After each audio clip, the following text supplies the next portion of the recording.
after a period of time, I began to realize this is not leadership.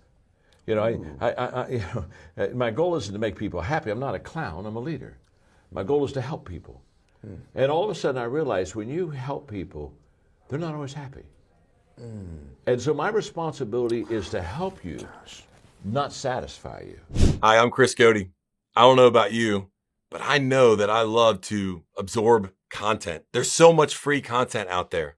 However, one challenge that I do have is that I often struggle to then take that content and put it into practice. I don't change the habits that I need to based off of the video that I've been inspired by. If that's you, I want you to watch this video, and then I would love for you to comment, and we would love to hear your thoughts below. Let me tell you a mistake I made when I was a young leader, and I would go to, I would listen to a podcast like this, or I would go to a conference by myself. And then I would come back and try to convince the team how wonderful this was.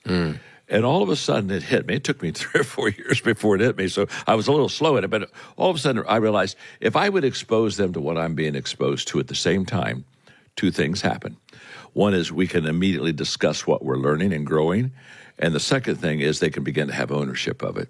And so what I would greatly suggest to you is the fact that you need to involve them as quickly as you can into your new thinking, into your ideas, bring them together and say, let's talk about something I'm thinking about. And what I teach my team is this. When I bring you a good idea, I expect when we're done with the conversation to have a better idea, because collaboration is an incredible way to increase great ideas. In fact, a great idea isn't born out of a vacuum. It's where we get together. If you have a good idea and I have a good idea, and then someone else has a good idea, all of a sudden those good ideas have potential of having a great idea. And if I share something with you that I've learned and you share something with me that you've learned, all of a sudden we've learned more already. So I think that the mistake we make is sometimes as leaders, we hold on to our ideas, our thoughts too long for ourselves and don't throw them out to the team early enough. And when I throw them out to the team, I'm just saying, look, this is not the end thought. This isn't even the greatest thought, but it is a good thought. And let's see what we can do with this idea, and let's see if we can make it better. And there's a lot of ownership that comes in when people get to be part of the process. Imagine this. So imagine I'm a young leader, or I'm starting my leadership, and I care about people. And I've got a team of 4, 5, 6, 7 people, and they know I care. And then I see more and I see before, and so I get out ahead of them and we cast vision and we grow together something special. Now I've got 70 people, and then one day 700. How do you communicate care to those people when there's too many? You may not even know all their names. Yes. Well, first of all, Andy Stanley, our friend, says do for one what you wish you could do for many. Right. And I think that's a terrific principle in itself. But what I have always felt is this. I think unconditional love can be for everyone, but I don't think you can give everyone equal time. Mm-hmm. And so I share with my people, you don't have to earn my love. I give that to you unconditionally, but you do have to earn my time.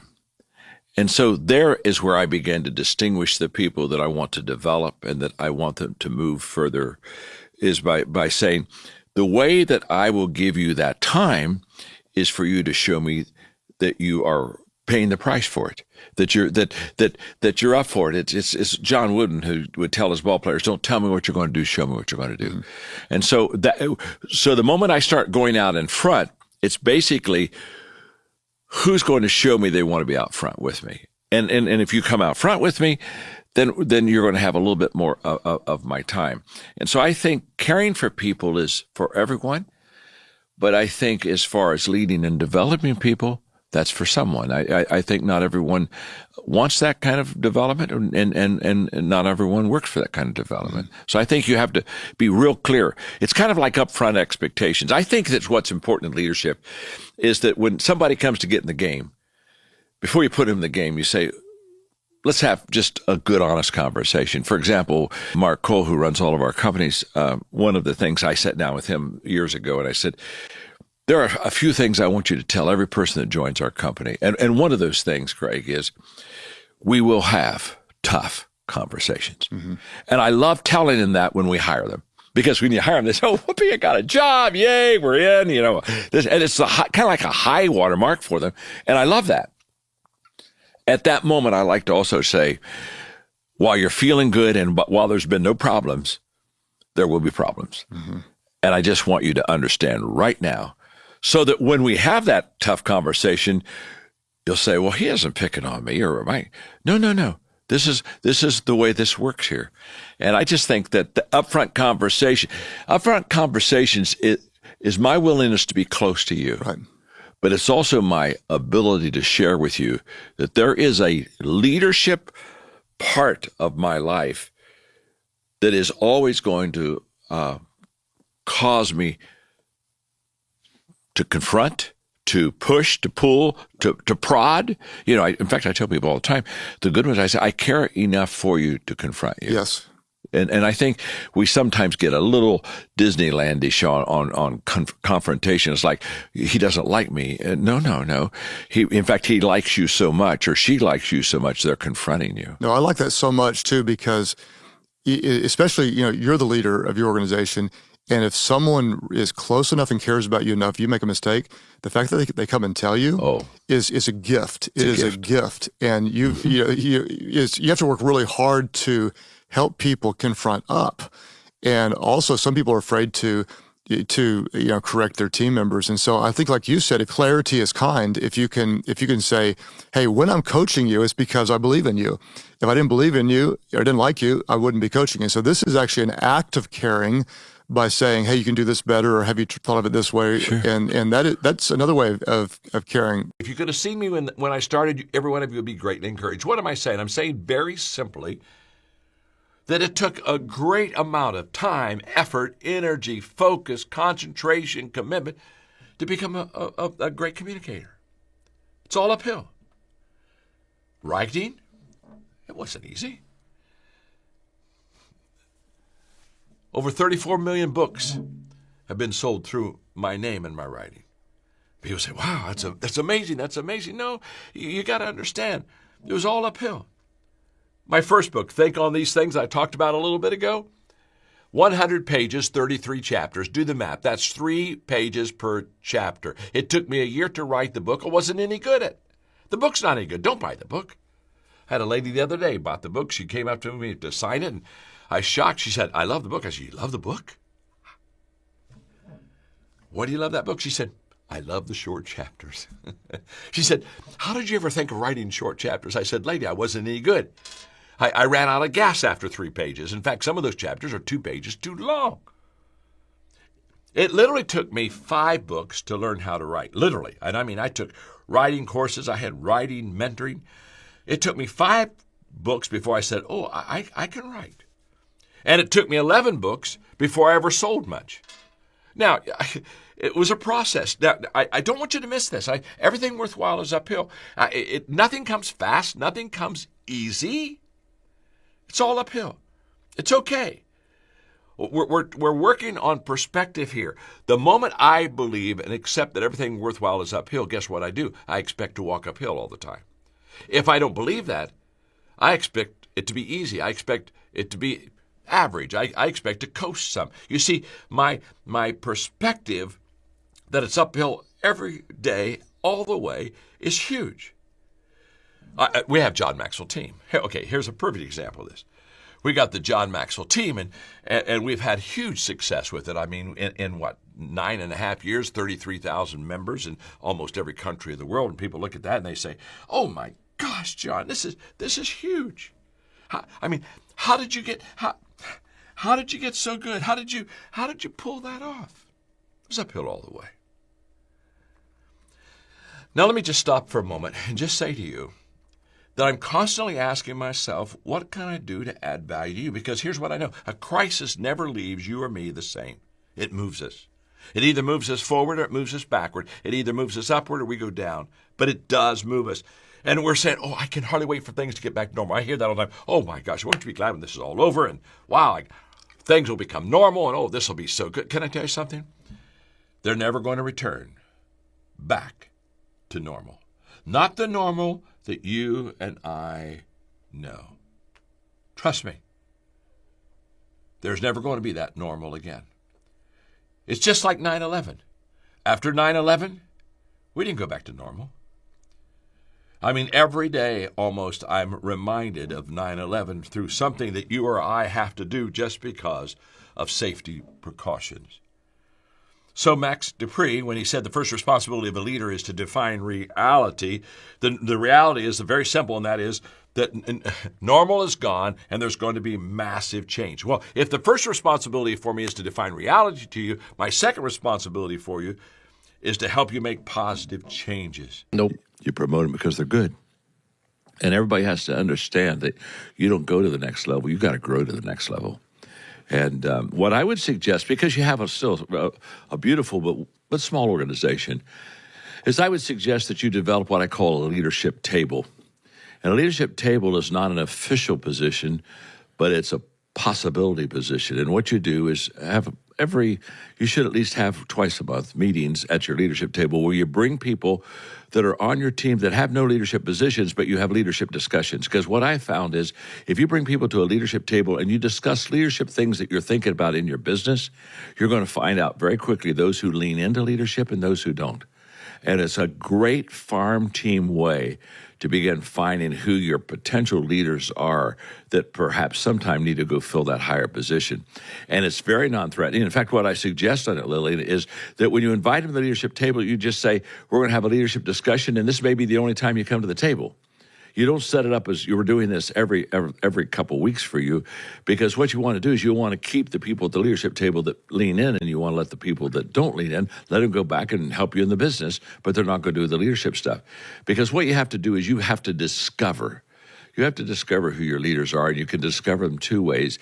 Have something like a form, like a leadership table, where you can begin to see if they have that natural leaning. And secondly, you've just got to let them go out and practice. How do you develop leaders? You practice leadership. And when you practice leadership, that is the indicator whether a person can lead or not. Let a person practice leadership for 3 months with a couple projects that you give them, and you're going to find out if they can produce or not.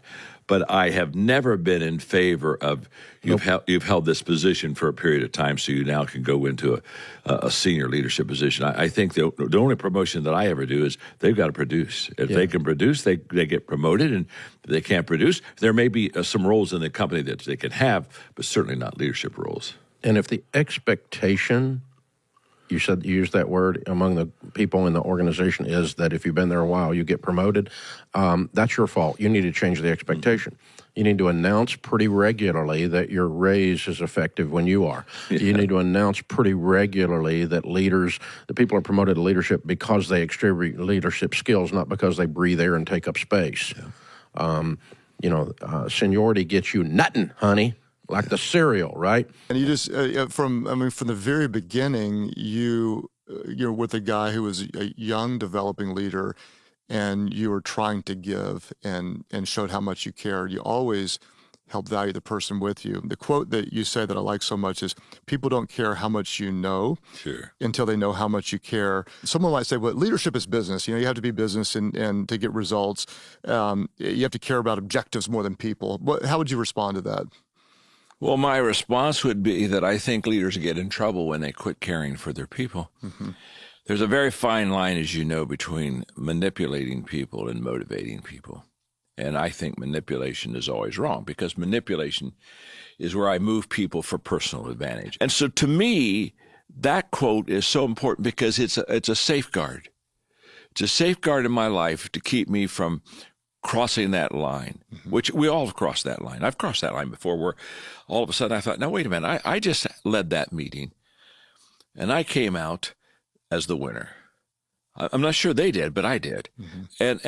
And when I say that leaders see more than others see and leaders see before others see, I can tell you, once you know that to be true, that puts a great responsibility on me as a leader to make sure that I never use that more and before for my advantage to the people's disadvantage. Mm-hmm. And so what's the balance? What's the checkmate on that? Well, it's very simple.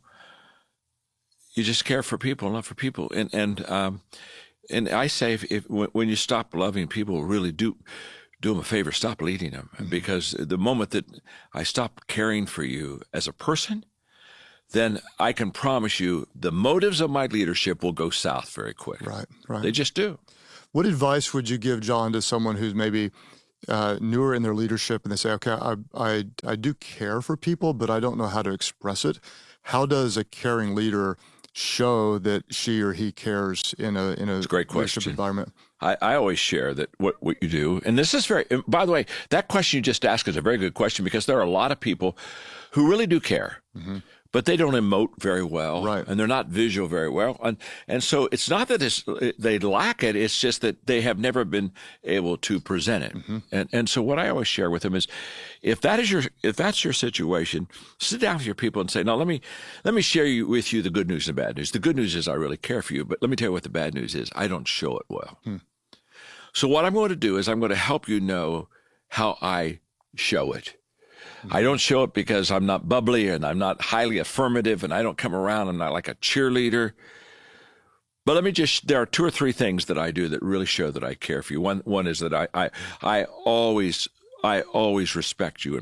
And so you lay out whatever those things are and you just give them what I call those care markers. So that when they're following you, they don't need that emotional affirmation because they know that's not how you give it, but it doesn't matter because you've already shown them the way that you care.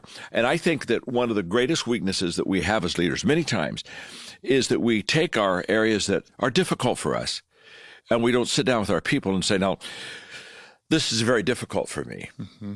So I need you to help me. And I'm going to share with you why it's difficult. I'm going to share with you how you can understand it. And then I want you to also come in and say, "John, maybe this would help. And would you help me?" I think great leadership, always is vulnerable and open and willing to be improved, and has not only an open door policy, but has an open ear policy, an open heart policy. And I find people then migrate to that. I mean, all of a sudden they become your allies. They become. If you have the privilege of leading a team or an organization, and you would love help with enhancing your leadership culture, maybe even developing some of your high potential leaders, just follow the link on the screen, and we would love to connect with you. It's what do? We take the vision from me to we. The moment we get it, the moment as a leader, you are in a we situation on ideas, vision. You are cooking now because everybody will carry it. Everybody will walk out of that meeting now, and they'll carry it because people that own something carry it, and then they become contagious with it. Yeah, we're aimed at something we all believe in, and we're not all trying to. The way we celebrate diversity at Ramsey is that the fact that you are different in some way gives you a unique insight into solving the problem that we're all here to solve. Period. True. Very not you are unique and you get to be treated special. No, we're all on a team. We're all blocking, we're all tackling, we're all throwing the ball. We're freaking scoring touchdowns to win the Super Bowl. If you're not participating in that, I don't really care about your opinion, because that's what we're doing. In the 70s, it was Vietnam and the incredible bitter taste that we had over political manipulation. In the 80s, we had AIDS, that for 2 years we were just trying to identify a virus, and we also had economic recession back then. In the 1990s, remember Enron and corporate undoing, and we were just kind of had lost our way ethically in that whole process. 9/11, of course, and then the 2008 recession. Now, here's what I want you to know. When things get out of control, what leaders do is they try to help people get back into control of their lives. And how do I do that? As a leader, how do I help you get back into control of your life? Well, you can control your own personal decisions. And a decision that I would hope that you would make during this crisis is a decision to personally develop and grow yourself. You see, the only guarantee that tomorrow is going to be better than today is the fact that I'm growing and I'm developing myself. I'm 73, but I'm so excited about my future because to me, I'm continually learning, I'm continually growing. There is no finish line in my life. And so how do we continue to grow? How do we continue improving ourselves? After the 2008 financial recession, I began to ask myself, how do I help other people? And I came to the conclusion back then that I was going to start the John Maxwell team. I didn't need another business. I already was quite successful in life. I had basically everything I wanted in my life. But I said, what would happen if I took people that wanted to better themselves? What would happen if I took people who wanted to better themselves? And what they need is they need good training. They need some people to good mentoring, and then what they need is somebody to put their good housekeeping seal of approval on them and say, hey, look, this person's a good person, and give them an opportunity and give them a chance. So that's why I started the John Maxwell team. And we have basically 5 lanes. We have the leadership lane. We have the entrepreneurship lane. We got the sales lane. We got the coaching lane. We got the speaking lane. And what we knew is if we could teach you these 5 lanes, you're going to find out which lane you best identify with, but we can greatly improve your life. So then I got a dream team. I got my faculty together, and I got people that were highly successful. I mean, people that were doing it now, not people who had done it or had never done it and were, quote, professors, but people that were right in the action. They knew how to build a business, and they knew how to be successful with their life. And so I brought a faculty on, and then I said, I'm going to certify people. I'm going to put the John Maxwell, seal of approval on them, and I'm going to certify them after they go through this certification process. And with that, I'm going to give them credibility. I'm going to give them opportunity. And I can tell you today, over 33,000 coaches around the world, and I can tell you my greatest joy is everywhere I travel, internationally, nationally, everywhere I travel. Here's what happens.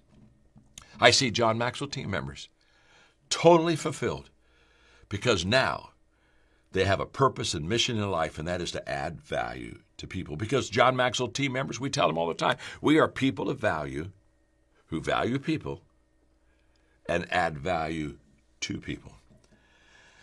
So just I'm going to go to the next perspective in just a moment, but just a few questions. Questions such as, do you want to take adversity and turn it around and make, an advantage, an opportunity out of it? And I asked him to explain that. He said, it's just very simple. He said, never assume, never assume, which is kind of like the mother of all leadership mess ups. Just so be vulnerable, ask questions, find out where they are, help them find out where you are, and then take off together. I'm excited to ask you about this next quote of yours because we have a lot of listeners that ask questions that are very related to this one. You've said leaders must be close enough to relate to others, but far enough ahead to motivate them. And so I want to ask you about both sides of that coin. On the close enough to relate, can you first of all describe that? And then I want to try to get into your mind and ask honestly, is there such thing as too close? Can you share too much? Yes. That's a great question. When you talk about leading by example and being in front of them, but being close enough to relate to them, I always tell leaders, close comes first. Close comes first. I want friends. I don't want fans. Mm-hmm. And if I want friends, then I have to walk with them. And I want to walk with them. And so until I can make a connection with you, and until you can know that my connection is sincere, I will impress you, but I won't impact you. We impact people close up. We impress people far away. And so I always tell leaders, start with close. And the reason you start with close is because young leaders aren't good enough to be far ahead yet. In fact, when I was a young leader, I wasn't ahead of anybody. Everybody was ahead of me. I was 22 years of age when I had my first leadership responsibility, and everybody in my group, they were already ahead of me. So I never knew what it was. It took me a long time before I knew what it was like to be out front.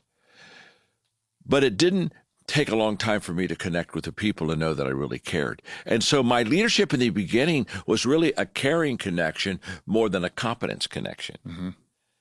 Now, obviously, if you don't develop that competence and get far out in front of them, then after a while, they're going to say, I have a great friend, but I don't have a leader. Right. And I have a lot of wonderful friends. I'm just not going to follow them. But I mean, they're just terrific friends. So I think the caring comes first because that's the heart.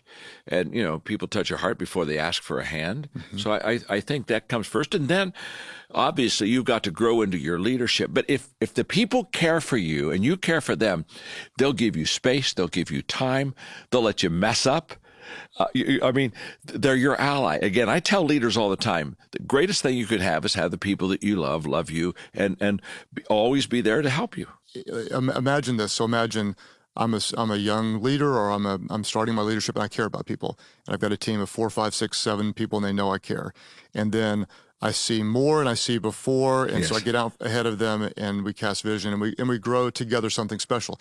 Now I've got 70 people, and then one day 700. How do you communicate care to those people when there's too many? You may not even know all their names. Yes. Well, first of all, Andy Stanley, our friend, says do for one what you wish you could do for many. Right. And I think that's a terrific principle in itself. But what I have always felt is this. I think unconditional love can be for everyone, but I don't think you can give everyone equal time. Mm-hmm. And so I share with my people, you don't have to earn my love. I give that to you unconditionally. But you do have to earn my time. And so there is where I began to distinguish the people that I want to develop and that I want them to move further, is by saying, the way that I will give you that time is for you to show me that you are paying the price for it, that you're up for it. It's John Wooden who would tell his ball players, don't tell me what you're going to do, show me what you're going to do. Mm-hmm. And so the moment I start going out in front, it's basically, who's going to show me they want to be out front with me? And if you come out front with me, then you're going to have a little bit more of my time. And so I think caring for people is for everyone, but I think as far as leading and developing people, that's for someone. I think not everyone wants that kind of development, and not everyone works for that kind of development. Mm-hmm. So I think you have to be real clear. It's kind of like upfront expectations. I think that's what's important in leadership. And that you don't want to be that, mm-hmm. but you do want to be replaceable. And there's a different there's a difference. If you're irrelevant, of course, you're going to be doing things that people don't even care about, and so you're going to lose your business very quick.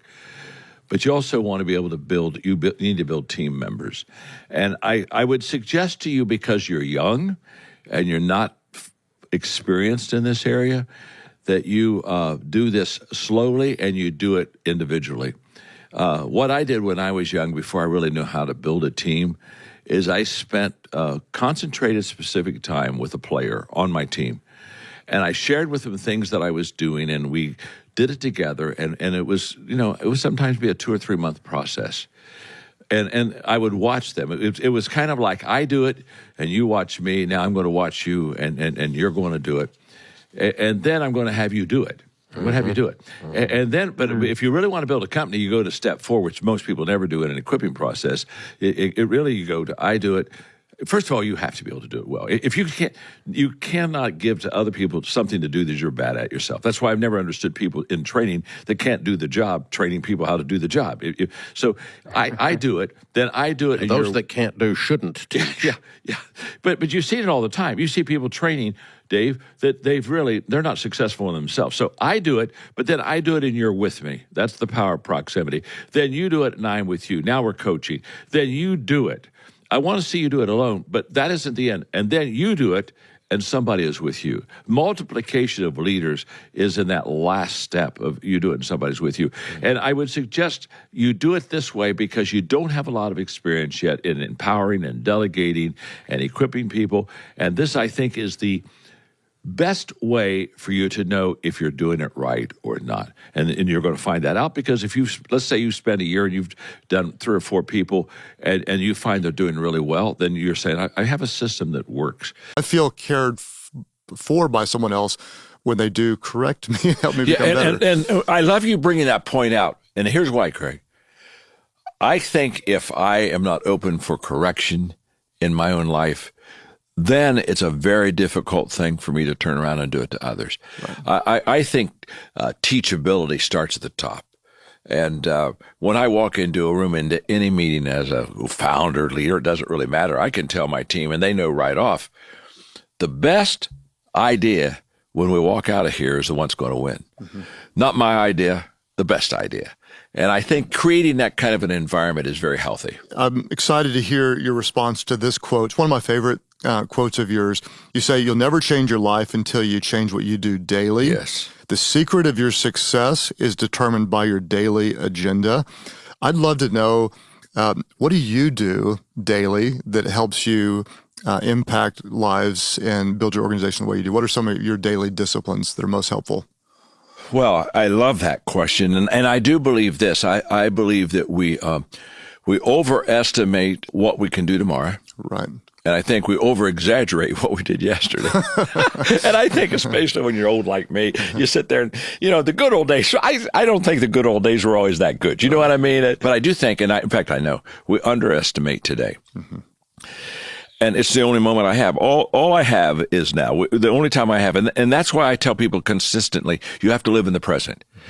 Be there. Be present. Whatever you're doing, do it well right now. So in my disciplines to make the day count, I have my spiritual disciplines of things that I do in my faith walk that I do on a daily basis. I pray scripture.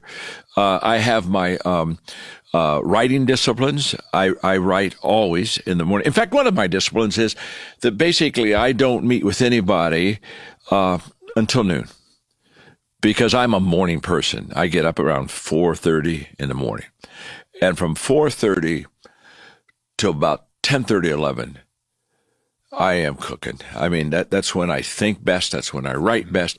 And I learned a long time ago. Now, you may be a night person, so you might flip that. But whenever you're at your best mentally, physically, that's when you ought to be doing your most important things and making that really count right then. But who was it? I think Joe Frazier, the boxing champion, said that when you get into the ring, it shows up if you practiced or not, and if you worked out. And what we do in secret will be revealed in public, right. And it's only a matter of time. And one other quick thought on this is, I think that consistency is such an incredible asset to people that is totally underappreciated. Because consistency compounds. I'm 73, and I can tell you right now, the consistency of my life now is bringing fruit to my life that I'm surprised, and I think, how is this happening? But it's because of this continual day in, day out, teaching leadership to so many people. And after a while, all of a sudden, this return comes back that I would have never anticipated. So today, which we say is just today, doesn't seem so great. Several todays consistently done with the right reasons and the right priorities. One day shows up. And, hey, today, Sunday becomes what a day. Right. It comes, oh my gosh, what a day we've got here. Well, that day out there that we graduate from college, or we get the promotion, that, when somebody graduates from college, everybody's congratulating them. Well, they didn't become successful when they got their diploma. They became successful when they enrolled in college, and when they studied for the test, and when they went to class. I mean, right. They're already successful. And I think sometimes we confuse success, which is required of us on a daily basis, with recognition of success. Right. Which that doesn't happen till someplace back there. We weren't that good when we got recognized, and we weren't that bad when we did the routine stuff that we needed to do to get recognized. Yeah. If you're like me, you watch a video like that from Maxwell Leadership and you just get inspired. I love how it's so practical. It just makes a lot of sense. But here's the challenge. We have to commit to each other. We have to commit to change, both in our personal lives and also our professional lives. Looking for more information about the Maxwell Leadership Certified Team? Follow the link below to learn more. We can't wait to hear from you and add value to your lives.